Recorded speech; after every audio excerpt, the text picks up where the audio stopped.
Mesdames et messieurs les présidents, les directeurs, mesdames et messieurs les professeurs, avocats, chers collègues et amis, c'est un vrai plaisir ce matin d'ouvrir cette 4e édition des entretiens du contentieux, une tradition bien établie maintenant ici au Palais Royal,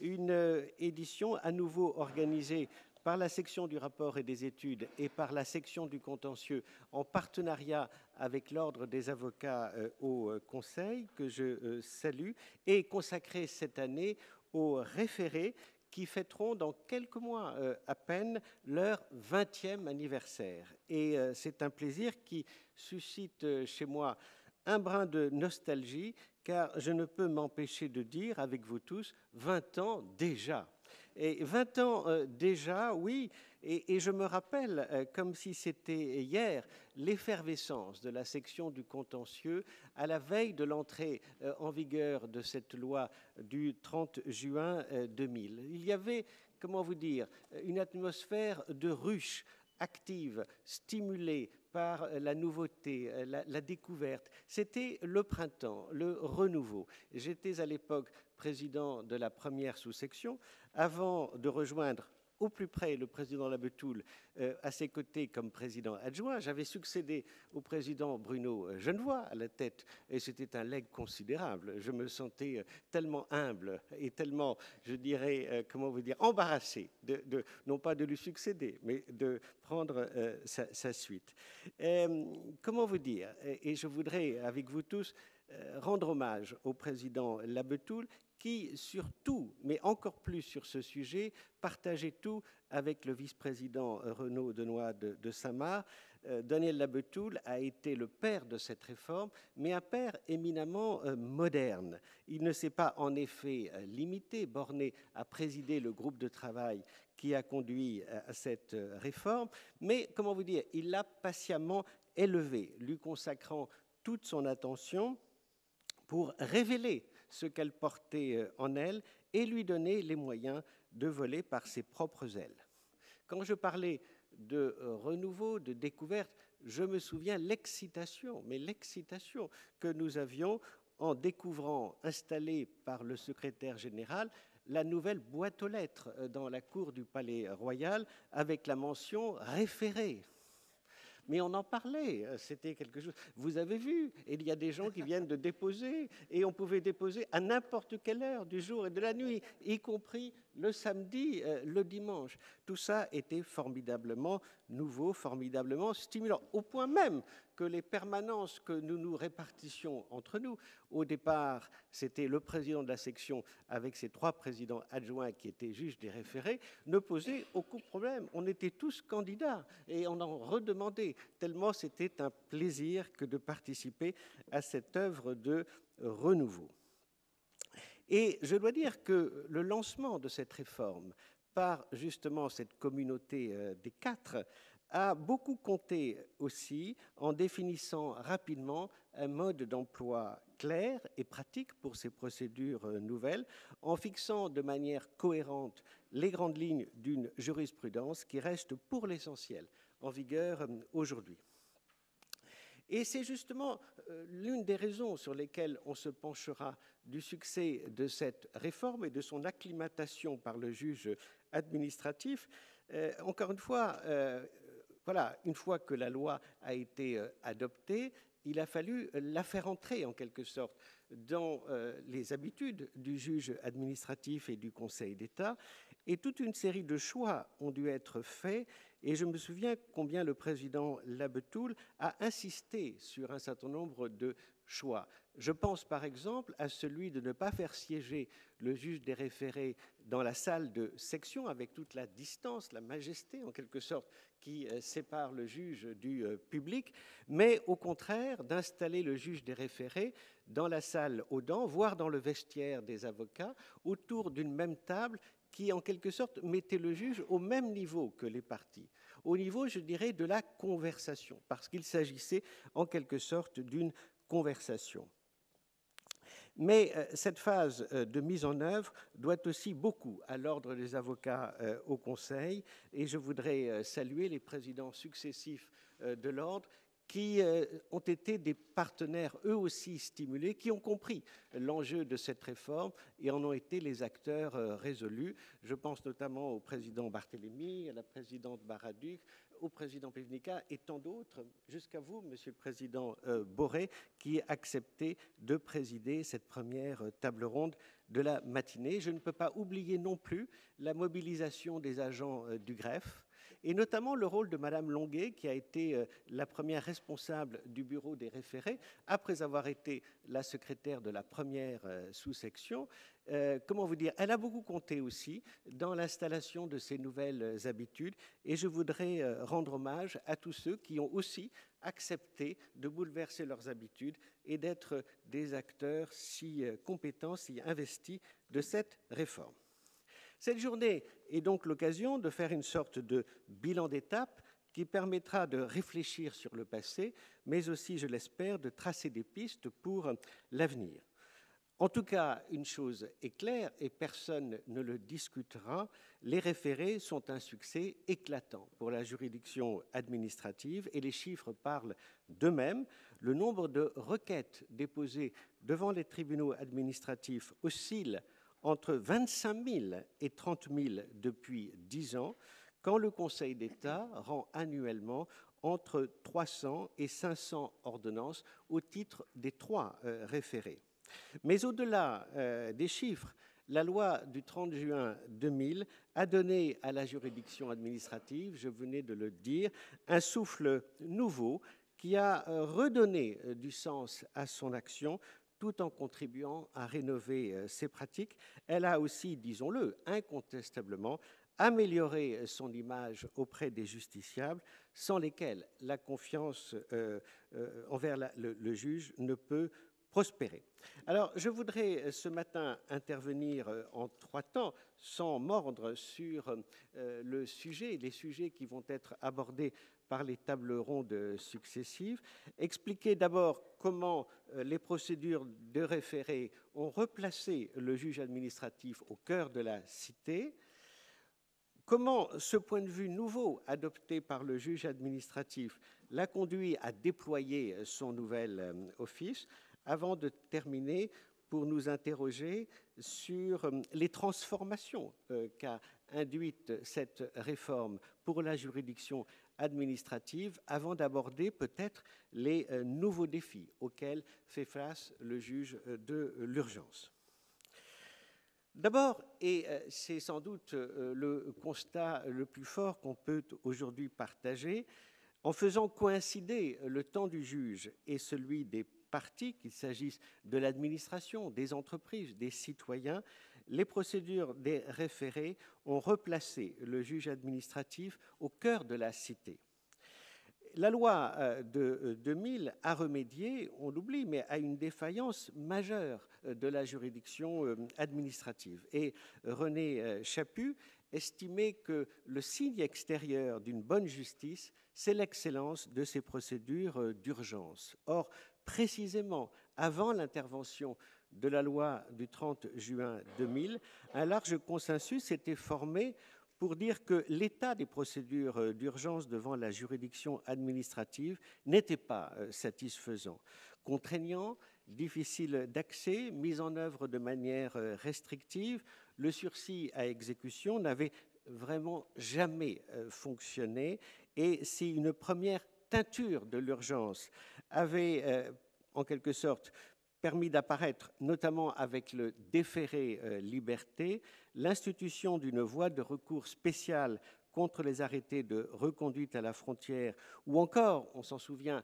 la création du référé précontractuel, une réforme importante, ces procédures ponctuelles ne permettaient pas de répondre à l'attente croissante des justiciables, ainsi tentés, il ne faut pas l'oublier, de se tourner vers le juge civil des référés en invoquant abusivement la voie de fait. Et je me souviens de cette affaire des clandestins du port de Honfleur, où cette dérive avait été constatée. En dépit de la qualité de sa jurisprudence de fond, il ne serait pas excessif de dire, peut-être excessif quand même, que le juge administratif était alors un juge boiteux, en tout cas un juge embarrassé, un juge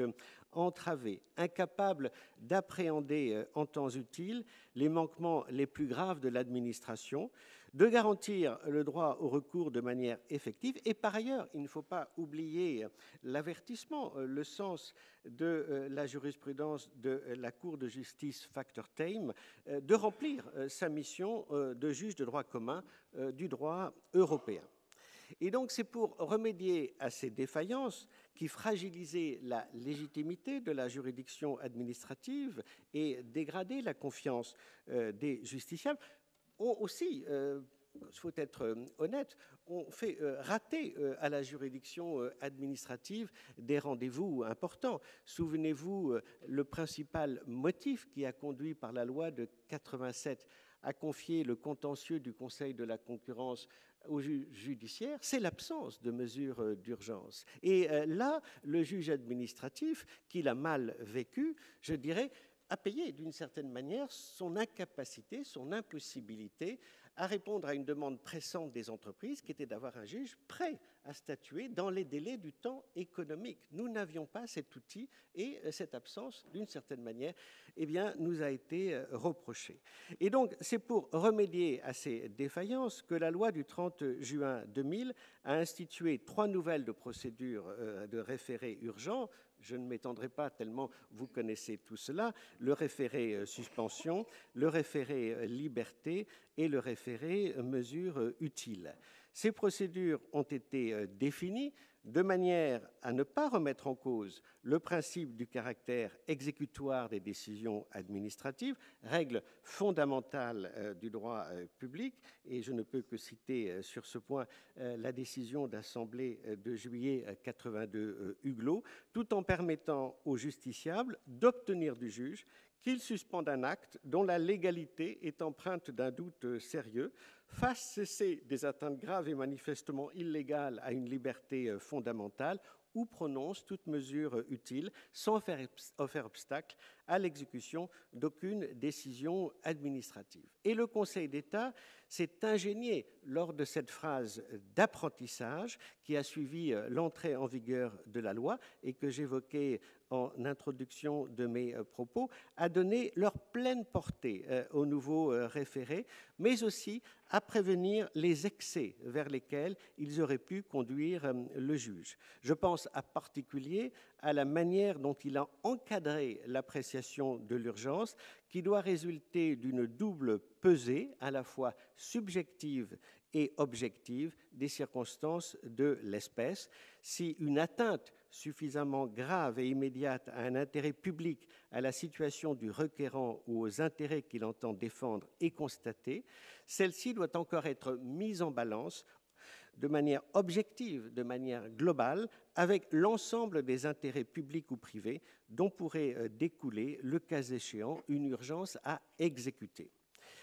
Cette culture de l'urgence, qui est allée de pair avec la découverte par le juge administratif de son nouveau métier, a été une transformation en profondeur. Il est certain que l'appréciation de l'urgence est un paramètre fondamental de l'équilibre des procédures de référé sur lequel le juge doit jouer pour concilier les intérêts contradictoires en présence ou encore prévenir les risques d'instrumentalisation par les requérants. Mais cette question sera amplement abordée lors de la 2e table ronde présidée par le président Combrexel, et j'aimerais m'arrêter pour ma part sur la manière dont les procédures et les pratiques du juge administratif ont évolué pour faire de lui non seulement un juge de l'urgence, mais un juge dans l'urgence. Et s'agissant des procédures, l'exigence de la contradiction n'ont pas manqué, au cas par cas, d'être adaptée à celle de l'urgence. À l'inverse, lorsque une telle adaptation s'est révélée impossible, faute par exemple pour le juge des référés, c'est arrivé, je me souviens, à propos d'un refus de manifestation à l'occasion du déplacement à Paris d'un chef d'État étranger, lorsque le juge des référés ne peut convoquer une audience en temps utile, il n'a pas hésité à prononcer un non-lieu à statuer. S'agissant des pratiques, Comme l'écrivait le président Stirn dans sa contribution au mélange en l'honneur de Daniel Labetoul, pour les membres des tribunaux administratifs et du Conseil d'État, le référé est comme un nouveau métier qui modifie de manière notable tant les méthodes de travail que les relations du juge avec l'administration et avec les requérants. Le juge des référés, qui doit être en mesure d'intervenir à bref délai à tout moment, a ainsi, comme je le disais, découvert les joies des permanences et des astreintes le week-end, aidé en cela par les agents de greffe mobilisés, le président Genevoix, la présidente Aubin, qui était, je dirais, parmi les premiers, en quelque sorte, aux côtés du président Labetoul, à se partager les permanences, les week-ends, s'en souviennent sans nostalgie, je dirais peut-être, mais en tout cas sans regret, sûrement. Et personnellement, moi, je me souviens que c'était une joie, je ne sais pas pourquoi ça tombait sur moi fin août, de revenir à Paris pour immanquablement juger les référés qui étaient immanquablement déposés contre les arrêtés définissant les dates de la chasse au gibier d'eau. Oui. Je suis devenu un peu, malgré moi, le spécialiste, et j'ai, je dois le dire, tout oublié. Tout oublié. Je tiens à cet égard, encore une fois, à remercier les présidents des juridictions aujourd'hui. Chaque fois que je les visite, je suis vraiment frappé par cette culture de l'urgence qui est devenue au cœur de la juridiction administrative, les magistrats qui occupent les fonctions de juge des référés et acceptent les contraintes qu'elles impliquent, ainsi que tous les agents de greffe pour cette mobilisation exemplaire. Le temps du juge administratif a ainsi pu coïncider avec le temps de l'action administrative, depuis toujours rythmé par l'urgence. Ce faisant, le juge des référés s'est rapproché de l'administration et des justiciables, dont il est devenu un interlocuteur privilégié. Et c'est vraiment, je crois aussi, le changement qui me frappe, c'est sa situation et donc son point de vue sur la vie administrative et plus largement la réalité contentieuse qui s'en sont trouvés modifiés. Vous vous souvenez de la phrase de Monterland dans ses carnets, « Tout est affaire de point de vue ». Et c'est pourquoi on peut dire que la loi du 30 juin 2000 a directement intéressé l'essence même de la justice administrative, qui, redescendue en quelque sorte dans une arène plus démocratique, n'a pas manqué de faire s'épanouir le nouveau rôle qui lui a été dévolu et sur lequel je voudrais brièvement m'attarder. Confronté à l'urgence, le juge a d'abord adapté son office aux finalités de ses missions.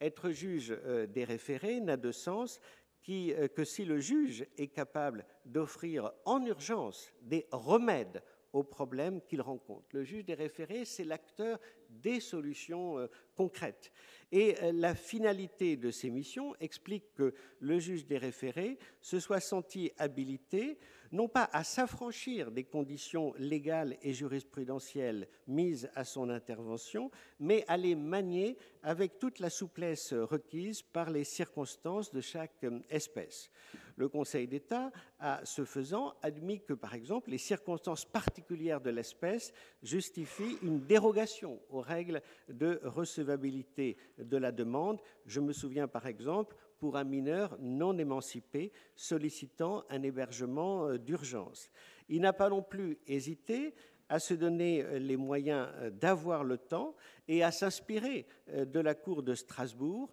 en prononçant une suspension à titre conservatoire avant de statuer sur le référé, comme dans la célèbre affaire Lambert, conférant de facto un caractère suspensif à sa saisine en dépit du texte de l'article L4 du Code de justice administrative. Et dans cette même affaire Lambert, et compte tenu de l'irréversibilité absolue de l'atteinte alléguée, le juge des référés a abandonné le costume du juge de l'évidence pour réaliser, et on le sait avec quel soin méticuleux, un plein contrôle de légalité avant de mettre un terme en 2016 à sa jurisprudence Carminati, selon laquelle le juge des référés ne pouvait opérer de contrôle de conventionnalité dès lors que la loi ne serait jamais manifestement inconventionnelle. Par ailleurs, dans le contentieux de l'urgence, l'exécution des ordonnances du juge revêt une importance accrue. C'est pourquoi le juge des référés a fait un usage extensif et novateur de ses pouvoirs d'injonction afin de pouvoir, en quelque sorte, conférer un effet véritablement utile à ces décisions. J'ai décidé d'ouvrir le Conseil d'État aux parlementaires et nous avons, pas tous les jeudis, mais presque tous les jeudis, des délégations de députés et de sénateurs qui viennent découvrir les métiers du Conseil d'État. Nous avons monté pour eux un programme qui se répète. Nous les accueillons. Le président Combrexel les emmène à une audience de référé pour découvrir ce nouveau métier du Conseil d'État avant qu'ils aient un dialogue avec la section administrative homologue et qu'on leur présente la gestion de la juridiction administrative avant de participer à une assemblée générale. Et je peux dire combien ces délégations, hier nous avions la commission des lois du Sénat, et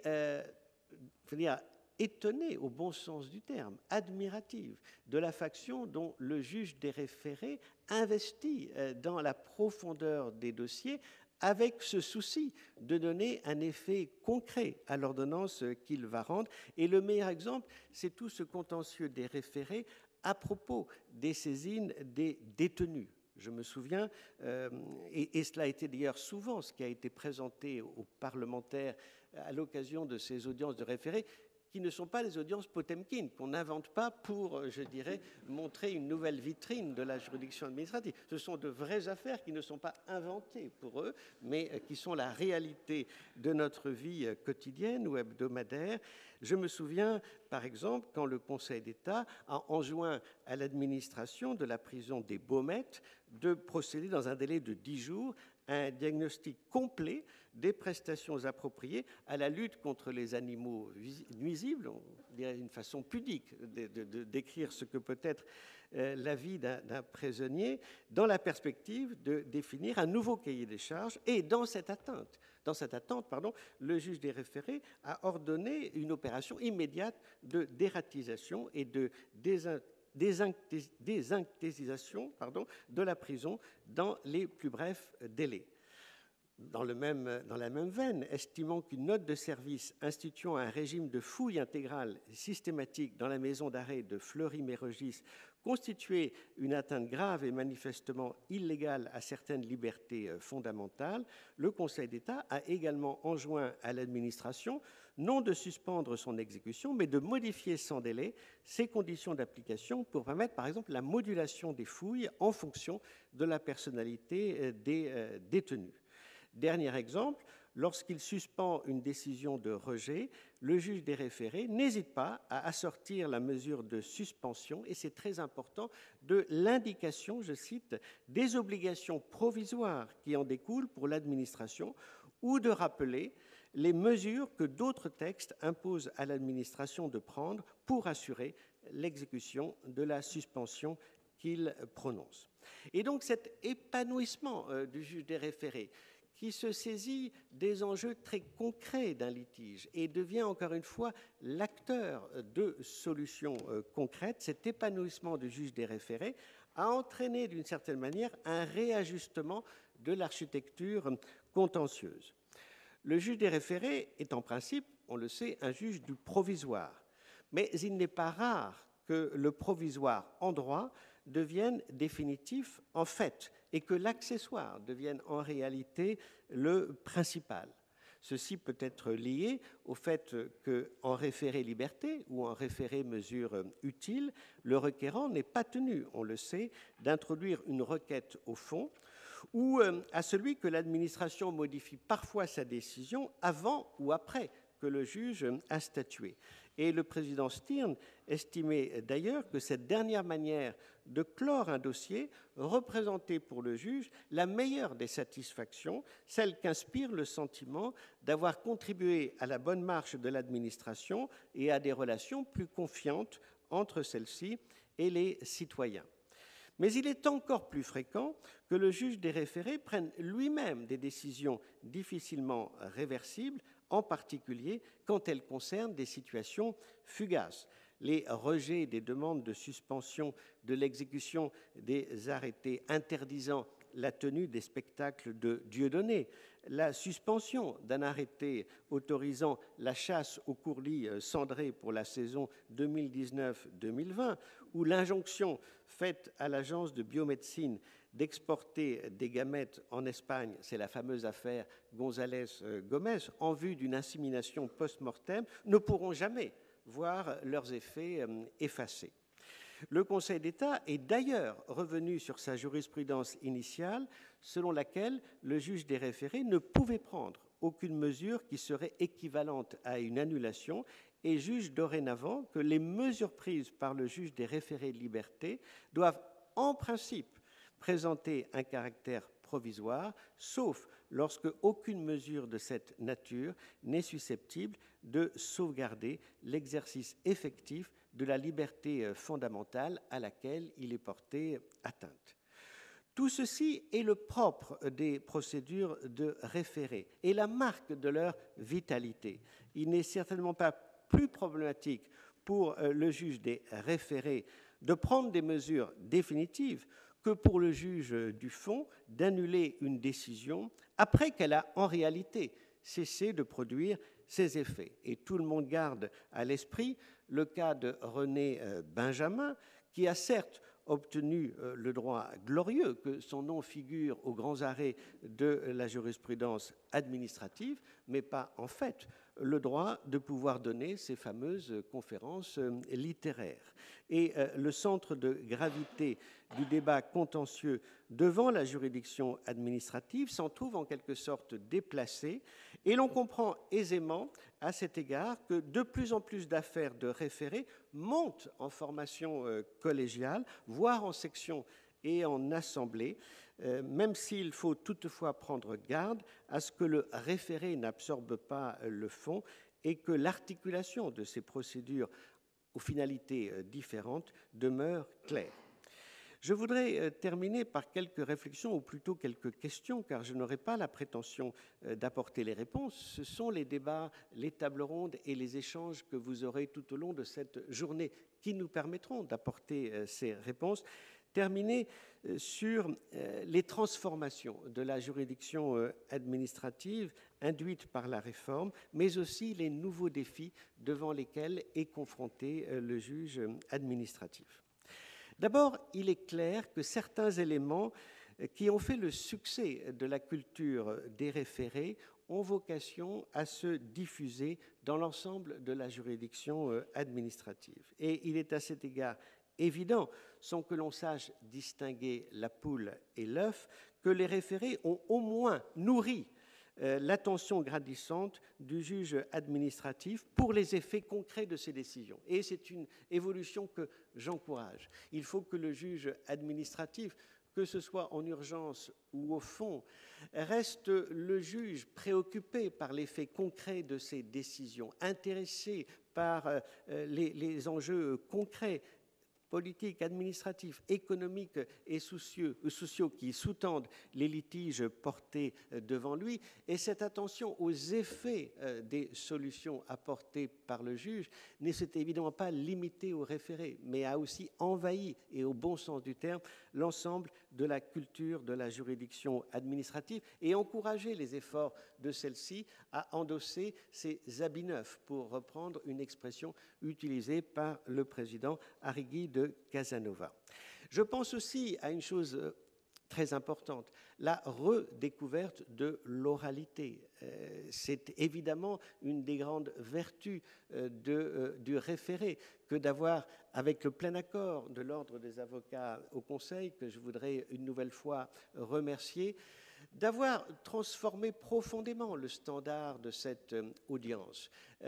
Oralité qui permet un véritable dialogue interactif entre le juge et les parties, permet au juge d'orienter le débat sur les questions qui lui paraissent importantes, en mettant de côté celles qui parfois ne sont qu'une apparence, d'orienter le débat sur le nœud du litige, en créant, et c'est toute la vertu de l'oralité, une tension parfois nécessaire entre les parties pour faire surgir la vérité qui n'apparaît pas toujours dans la comparaison ou la lecture des écritures. Et ces vertus de l'oralité, pourquoi serait-elle, au fond, limitée à la culture de l'urgence? N'y a-t-il pas lieu de s'inspirer aussi du succès de cette culture de l'oralité pour changer le standard des séances de fond du Conseil d'État? Vous savez que c'est une question à laquelle nous réfléchissons, qui a fait l'objet de réflexions internes à la section du contentieux, avec un groupe de travail présidé par les présidentes Caroline Martin et Mathias Guillaumard, qui ont dialogué avec l'Ordre des avocats au Conseil. Et c'est le souhait du président Combrexel, que je partage, je dirais, sans réserve, que d'expérimenter bientôt une dose plus importante d'oralité dans nos séances au fond, que le juge puisse poser des questions, soulever les zones d'ombre que l'instruction écrite n'a peut-être pas permis de lever, rendre plus vivantes, plus visibles, plus interactives, plus stimulantes nos séances au fond, qui réveilleront, je crois, aussi l'intérêt des séances et montreront que ces séances, c'est aussi un enjeu important qui conduiront parfois aussi les représentants de l'administration, Madame l'Église se souvient, de venir défendre, je dirais aussi, leur point de vue à l'audience. Mais, et c'est par là que je voudrais terminer, l'essor des référés présente aussi plusieurs défis pour la juridiction administrative. Le premier défi, c'est pour, d'une certaine manière, le juge des référés de ne pas se retrouver victime de son propre succès. J'ai évoqué dans mon introduction le nombre de requêtes déposées en urgence devant les tribunaux et au Conseil d'État. Les chiffres sont considérables et augmentent d'année en année. Pour le Conseil d'État, les statistiques sont peut-être en dents de scie et parfois difficiles à interpréter, mais on observe une tendance très forte à la hausse, notamment depuis 2013, et en particulier pour les référés liberté. Et si la mobilisation de l'ensemble de la communauté juridictionnelle, juges de cassation, juges des référés, agents de greffe, mais aussi avocats, a permis pour l'instant d'absorber le flux des requêtes et de maintenir le navire à flot, il est essentiel que la juridiction continue à garantir aux justiciables un traitement rapide de leurs requêtes au fond, sauf à priver les référés de leur raison d'être. Le second défi, c'est celui de l'instrumentalisation des procédures de référé, défi auquel il a été pensé dès le début. Je me souviens du président Labetoul qui voyait clairement les risques aussi que cette réforme pouvait induire. Et on sait à cet égard que, je prends qu'un exemple, le risque de l'instrumentalisation a été l'un des déterminants du régime de l'articulation des référés avec la question prioritaire de constitutionnalité, articulation qu'a définie le Conseil d'État dans sa décision de 2010, Madame Diakité. Nous étions très, très sensibles au risque, en quelque sorte, de procédures dilatoires. Et cela a été clairement au cœur de la solution apportée par cette décision. Je pense inévitablement au contentieux des étrangers, car dans la période récente, de nombreuses procédures de référé dirigées contre des décisions de refus de séjour et d'obligation de quitter le territoire ont été déposées devant les tribunaux administratifs, alors même que le règlement au fond de ces litiges est en principe enserré dans un délai légal de 3 mois. On observe aussi que de plus en plus, les procédures de référé sont utilisées, et les présidents des tribunaux administratifs m'en parlent souvent, maintenant pour obtenir un rendez-vous auprès de l'administration. C'est le cas encore pour les étrangers qui, face aux difficultés qu'ils rencontrent pour être reçus en préfecture, eh bien, sont tentés d'utiliser le référé, mesure utile, pour que le juge ordonne à l'administration d'être plus diligente. Alors, on peut se poser des questions. Ces demandes sont sans doute légitimes, comme toute demande en justice, mais on peut s'interroger sur l'opportunité d'utiliser les procédures de référé comme un moyen d'obtenir que le juge, en quelque sorte, apporte au dysfonctionnement, au tracas quotidien, comme un moyen d'obtenir en quelque sorte une super urgence pour doubler la file en quelque sorte devant soi.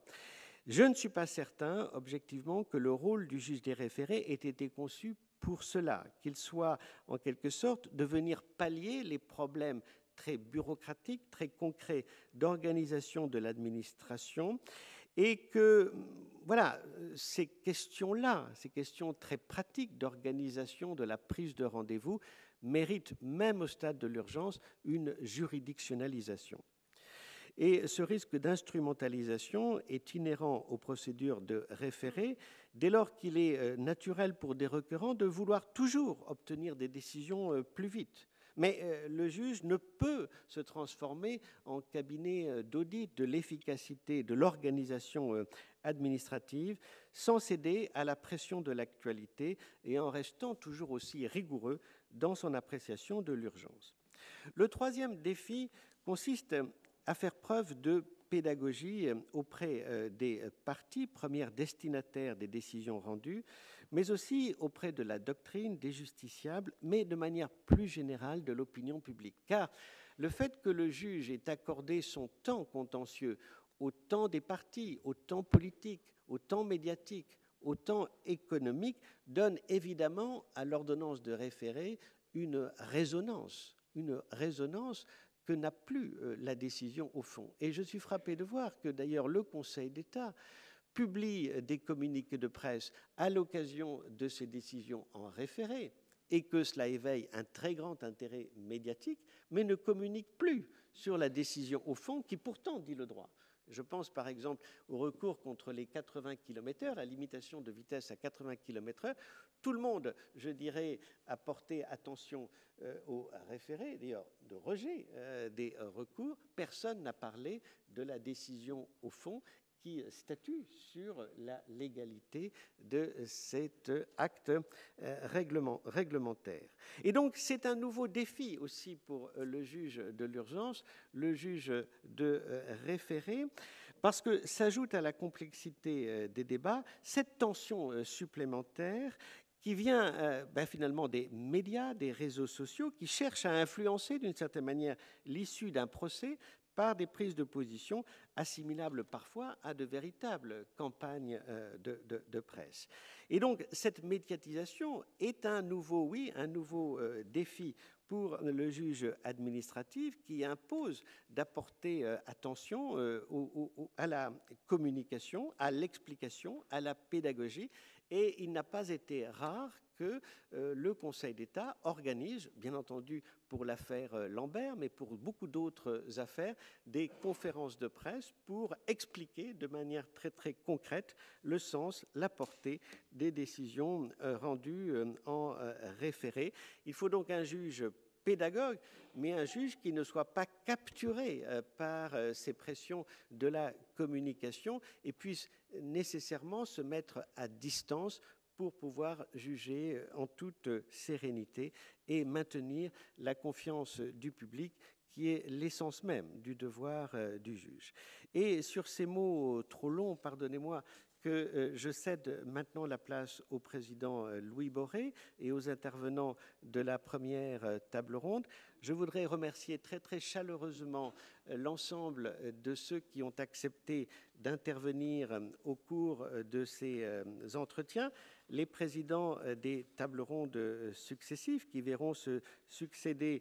Jean-Denis Combrexel, Daniel Labetoul et Camille Broyel. Remercier tous ceux qui ont contribué à l'organisation de cette journée, les présidents Combrexel et Martine de Boisdeffre, ainsi que leur section. rendre aussi hommage aux agents qui ont rendu public cette nouvelle édition des entretiens du contentieux du Conseil d'État. Et enfin, je voudrais me réjouir de la venue cet après-midi à 16h30 pour clôturer cette journée de la garde des Sceaux Nicole Belloubet. Elle avait hésité car elle avait en fin de semaine un agenda très chargé, mais je l'ai vue hier et elle m'a dit que je dirais, en raison de l'affection qu'elle portait à la juridiction administrative, elle viendrait et je m'en réjouis au nom de tous ceux qui aiment et défendent la juridiction administrative. C'est votre cas à tous et je voulais très sincèrement vous remercier de votre attention et vous souhaiter une journée passionnante à la hauteur de l'enjeu que représente cette culture de l'urgence, cette culture du référé. Merci beaucoup.